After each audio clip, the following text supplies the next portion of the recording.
Hello and welcome to excelmasterseries.com. Today we're going to take a look at the four main parts of the output of an Excel regression that will allow you to fully understand that regression in just a few seconds with just a glance. You don't need to know every part of the output, just the four main parts, and you have a good idea of what's going on. So let's take a look at a regression. Right here we have the tech index that is determined by the outputs of the two stocks. The tech index is the dependent variable, the y variable of the regression equation. And the two independent variables are the Google and the Microsoft stock returns on those various dates. That would be the x variable of the regression equation. Now let's go ahead and regress those variables. And we can see in Excel 2003, here's how we do it. We go up to the drop-down menu Tools, and we select the Data Analysis tool, and then select Regression of those choices. Hit OK. And that brings up the regression dialog box. The first thing we're going to do is check the residuals checkbox down at the bottom there. We want to look at the residuals.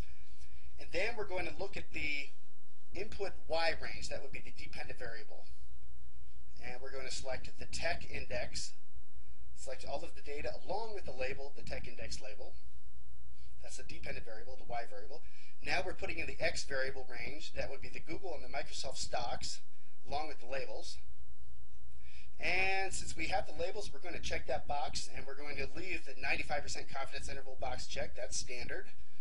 And the output range, we're going to select the cell that will be the upper left-hand corner of the output of this regression.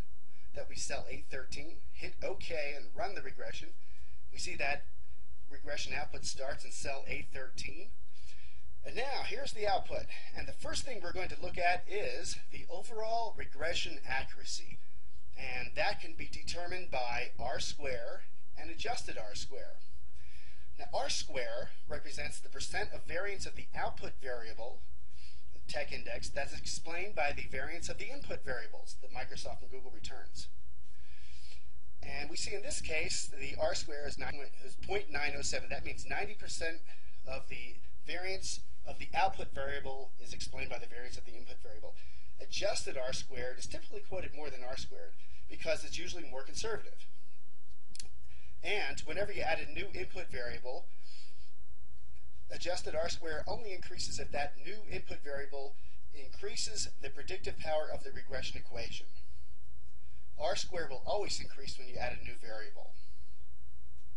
And the second thing that we're going to look at is the probability that the regression output, the output of the regression, is not by chance.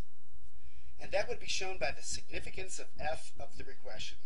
The smaller the significance of f, the greater the probability that the regression output is not by chance. In this case, significance of f for the regression is 0.028. That means there's only about a 2.8% chance that our output was obtained merely by random chance.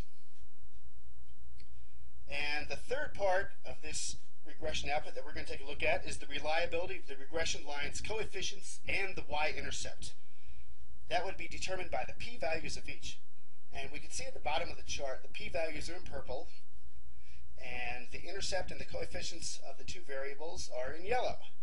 And the smaller the p-values, the greater the probability that those outputs were not obtained by chance. For example, the p-value of Google is only 0.018. That means that there's only a 1.8% chance that that coefficient is obtained by chance. And we can take those, the intercept and the coefficients, and create the regression equation right there as we've done. Now we're going to take a look at the residuals. The residuals are the difference between the actual tech index, the actual value of the dependent variable, and the predicted value of the dependent variable. That would be the residuals, and we're going to graph those on a scatter plot chart. And to do that in Excel 2003, go up and hit Insert, Chart, and then select Scatter. And we're just merely going to plant that scatter chart right there and take a look at it. And what we want to see is that there is no pattern in the residuals. They're centered around 0, and they're somewhat normally distributed. We see that. So our regression appears to be okay. No problem with the residuals, as we can see here. And the four most important parts of the output of a regression done in Excel are, number one, the overall regression accuracy that would be determined by R squared and adjusted R squared. Number two, the probability that the regression output is not random. You can look at the significance of f of the regression. And number three, the reliability of the regression's y-intercepting coefficients. That can be shown by the p-values of each, and by the residuals, showing no patterns. So if you'd like to be an Excel statistical master, take a look at the Excel Master Series. It's a 4-manual series. You can pick it up at www.excelmasterseries.com. There it is. It's only $19.95 for all 4 books. Thank you very much, and goodbye.